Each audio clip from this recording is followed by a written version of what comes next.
In order to keep the suspense, I'm going just to tell you that it's a story about someone who gets out of prison.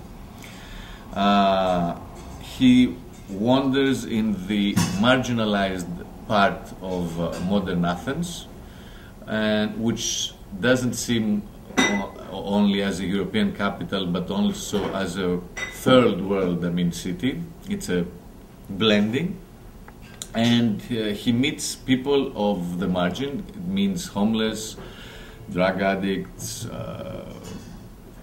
people, with economical problems, immigrants. And during this path, he meets a woman and a little girl, and he starts stalking at them. Now, the whole film is based about this relation. Are these members of a broken family or predators and victims of a conflict-driven society? The moment we made the decision to shoot on HD, we had to encounter a specific problem which had to do with the depth of field. Unless you are Stanley Kubrick, who loved deep focus, then you have to handle with it. So, and this was not very good for the specific look aspect of the film, for two reasons. One, we had to shoot in Athens, and Athens is a very chaotic city. And so, if you have everything in focus, your attention might go to different corners of the screen. The second reason is that the whole film is, well, at least the first hour, is set up as the point of view of the main character.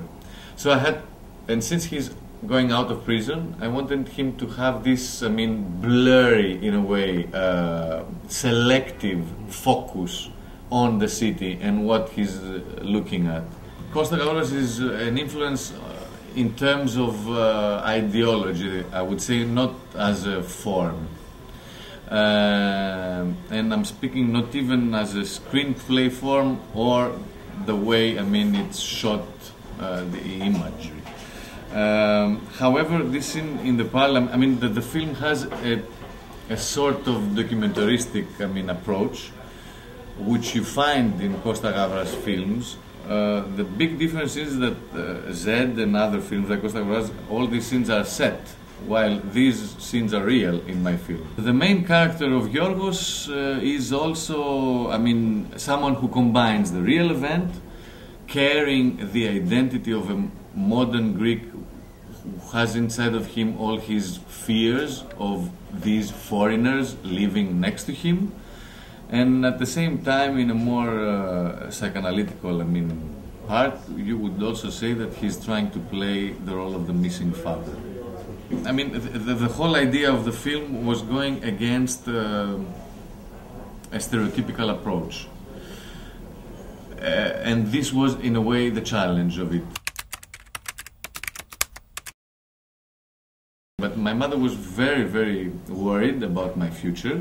So she was always telling me that I have to finish my studies in order to be secure that I won't end up in the streets, which happened.